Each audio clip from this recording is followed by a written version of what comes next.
ngobrol bareng Gus Miftah Los masih bersama bintang tamu saya yang istimewa. Jenderal, dalam sebuah kunjungan ke Palu pada Agustus kemarin kalau nggak salah, Pak Boy kan menyampaikan bahwa Sulawesi Tengah adalah salah satu dari 3 daerah prioritas penangkapan oleh BNPT. Namun kok ternyata malah teror terjadi di Sigi, Jenderal. Bagaimana menyikapi ini, memandang ini? Jadi dapat saya jelaskan bahwa Sulawesi Tengah termasuk wilayah yang menjadi program prioritas dan dinilai berdasarkan asesmen menjadi epicentrum kejahatan terorisme. Siap. Apa yang dilakukan oleh BNPT? BNPT adalah berdasarkan Undang-Undang Nomor 5 Tahun 2018 fokus melakukan upaya bidang pencegahan. Yang dilakukan adalah yang pertama kontraradikalisasi. Yang kedua, deradikalisasi. Deradikalisasi. Ya. Ini tentunya kita tahu di masa lalu Sulawesi Tengah, Palu, Poso merupakan wilayah yang pernah pengalaman memiliki konflik sosial. Dan tentu upaya-upaya deradikalisasi telah dijalankan menjadi bagian program BNPT. Seperti apa? Yang kita lakukan adalah bagaimana di kalangan mantan narapidana terorisme ini tidak bersemai kembali. Tapi ada yang memandang ini gara-gara kasus ini, ini BNPT gagal nih. Nah, Pak Boy gimana menyikapinya? Jadi secara simultan juga dilakukan langkah-langkah penegakan hukum. Penegakan hukum dalam posisi ini BNPT lebih bersifat sebagai koordinator di antara aparat penegak hukum. Termasuk di dalam pelaksanaan operasi Tinombala. Yang melaksanakan itu adalah Polri, jadi kami mengkoordinasikan dengan lembaga-lembaga lainnya. Secara geografis ini tidak mudah untuk mendeteksi mereka. Mereka sudah berada di kawasan itu kurang lebih, saya katakan tadi lebih dari 7 tahun. Jadi mereka sangat menguasai. Nah, oleh karena itu yang tersulit untuk menundukkan mereka sampai lengkap untuk menangkap yang tersisa ini memang membutuhkan waktu. Ini kan sebenarnya tidak hanya di Indonesia, tapi di seluruh dunia adalah teroris itu. Lah, pertanyaan saya barangkali, apa sih yang membuat teroris ini bisa tumbuh dan berkembang di Indonesia? Sebenarnya faktor apa? Ini adalah kejahatan yang bersifat transnasional. Jadi trans ideologi ini terjadi. Jadi proses radikalisasi itu karena umumnya hari ini radikalisasi yang dilakukan oleh kelompok-kelompok jaringan teroris khususnya 2. Pertama Al-Qaeda dan ISIS. Al-Qaeda dan ISIS. Ya, ini sangat berdampak signifikan terhadap pemahaman kelompok-kelompok jaringan teroris yang ada di Indonesia. Mereka lah yang jadi kiblatnya antara Al-Qaeda atau ISIS? ISIS. Mereka terpapar dengan propaganda ISIS dan Al-Qaeda. Yang kita tahu bahwa mereka antara lain seolah-olah dalam tanda petik berjuang atas nama agama. Wow. Jadi kelompok-kelompok ini termasuk dalam tanda petik saya katakan korban terpapar dari virus radikalisme. Karena dengan janji-janji agama itu, Dan. Iya. Makanya saya itu paling nggak suka ya, kalau kamu jadi orang Islam nanti berjihad, maka kamu akan mendapatkan bidadari 40. Wow, tugasnya masing-masing. Hari Senin krimbat, hari Selasa masas. Oh, itu pemahaman agama yang bakaran saya dangkal ya. Kamu jangan jadi ISIS kamu. Kamu ISIS, ikut sana ikut sini. Saya dengan Pak Boy itu juga ISIS, ikatan suami istrinya 1. Saya pengen ngasih lihat Pak Boy tentang video penusukan Pak Wiranto. Kita lihat, Jenderal.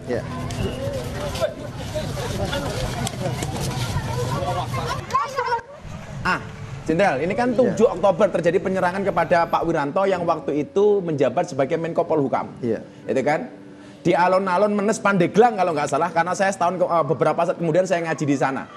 Aksi ini dilakukan oleh orang yang namanya Abu Rara bersama istrinya bahkan. Merupakan bagian dari Khilafatul Muslimin yang telah berbaiat kepada pemimpin ISIS. Sebenarnya Jenderal, bagaimana sih sepak terjang ISIS di Indonesia itu? Jaringan ISIS di Indonesia itu sejauh mana? Sebesar apa? Jadi dalam propaganda yang dilakukan oleh ISIS, mereka memang ada dua hal yang ditekankan. Yang pertama, mereka mengundang sebenarnya orang-orang dari seluruh dunia untuk datang ke Irak dan Syria. Dan sampai hari ini dikatakan cukup berhasil berdasarkan data yang dirilis oleh PBB, itu sekitar 35.000 yang disebut sebagai foreign terrorist fighter ya. Datang ke sana. Mereka janjikan dapat gaji yang besar, antara 2.000 sampai 3.000 dolar Per bulan? Per bulan. Jaminan kesehatan, jaminan perumahan, dan sebagainya. Jadi banyak yang tergiur dan bahkan berangkat masyarakat kita dengan menjual aset-asetnya. Aset-asetnya? Menjual rumah, dia berangkat ke sana. Bahkan sempat terjadi pembakaran paspor itu Jenderal ya? Benar. Tidak mengakui Indonesia? Seolah-olah mereka setia kepada, berbayat kepada ISIS. Yang kedua, propaganda mereka, kalau tidak bisa berangkat ke sana, nyumbang? Istilahnya dalam mereka itu amaliyahnya di dalam negeri. Ya, inilah yang contoh-contoh orang-orang yang melakukan amaliyah dalam negeri, yang mereka menyasar kepada tokoh-tokoh pemerintah. Pemerintah. Artinya kalau tidak bisa berjuang di sana ya harus ngisruh di sini. Harus di sini. Jadi ini adalah sebagai contoh, dan dia melihat pada waktu itu figur Pak Wiranto adalah figur pejabat yang mereka dengan sengaja ya melakukan penyerangan itu. Siap. Ini kan menurut Pak Boy sebenarnya alasan apa sih gitu yang membuat mereka tergiur untuk masuk jaringan ISIS? Menurut hemat saya, mereka tanpa sadar ya, tanpa sadar dengan propaganda dan tawaran-tawaran menarik itu, apalagi mereka katakan ini sebagai sebuah jihad ya. Meninggal dunia jaminan mati syahid. Jaminan mati syahid. Sebenarnya nggak syahid, itu sangit Jenderal. Mati sangit kan? Mati sangit bukan syahid itu. Syahid apaan? Kemudian bagi laki-laki, nah ini yang dapat bidadari. Iya kan? Yang tadi saya sampaikan hari Senin kerimbat, Selasa masas, hari Rabu pedikur. Aduh. Itu yang jadi propaganda mereka. Iya. Saya tuh sebenarnya malu ya kalau ngomong agama kok beribadah yang dicari bidadari. Aduh, itu juga mainnya kurang jauh itu Jenderal, pasti itu. Ya, temannya kurang banyak. Kurang pergaulan. Iya, tidurnya kurang malam. Maka salah satu penyebabnya itu Jenderal ya. Iya. Makanya begini. Itu menjadi sebuah daya tarik, seolah-olah dia sedang berjuang di jalan kebenaran. Seolah-olah ya, kata dia. Padahal kan kalau kita lihat, ini mereka sesat semua. Iya, mereka tersesat di jalan yang salah. Tersesat. Jadi oleh karena itu kita berharap, termasuk tugas BNPT, memaksimalkan upaya perlindungan kepada warga negara untuk tidak semakin banyak yang terpapar, ikut-ikut gituan. Artinya sebenarnya kalau kemudian motifnya ekonomi juga mereka bohong kok. Ya kalau kamu pengen punya uang banyak sobat Kepo ya kerja. Ingat, kerja keras membuat orang bertahan hidup, tapi kerja cerdas membuat orang menikmati hidup. Jadi Gus Miftah tuh kalau bikin quote pinter banget. Tapi itu kelemahannya, belum dikontrak sama BNPT. Aduh, Pak Boy ini kan mulai bersinggungan dengan dunia terorisme. Kalau nggak salah data saya itu tahun 2007. Saat menjadi Kanit Negosiasi Subdan Penindak Densus 88 Anti Teror Mabes Polri. Kasus terorisme pertama yang ditangani Pak Boy itu apa sih waktu itu? Nah, jadi saya sebenarnya bukan 2007. Ketika terjadi bom Bali. Bom Bali ya? Tahun 2002, tanggal 12 Oktober. Itu sudah terlibat? Saya sudah dapat perintah dari Bapak Kapolri pada waktu itu untuk ikut dalam namanya tim investigasi bom Bali. Dan kemudian setahun kemudian berubah menjadi Satuan Tugas Bom Polri. Jadi saya dari 2002 telah menggeluti bidang ini. Dan kalau tadi 2007 itu secara kebetulan setelah didirikannya Densus 88, memang saya pernah bertugas di satuan itu. Tapi Pak Boy ini wajahnya menipu ya, orangnya kalem, santun, ngomongnya asik. Yang ditangani terorisme coba. Kan, waduh kan keren banget tuh. Perkiraan saya, nangani teror tuh ya orangnya galak gitu kan. Gitu loh. Ya memang. Ya kan yang pantas ya wajah-wajah misal itulah gitu. Kenapa Pak Boy? Kan kita kalem ini.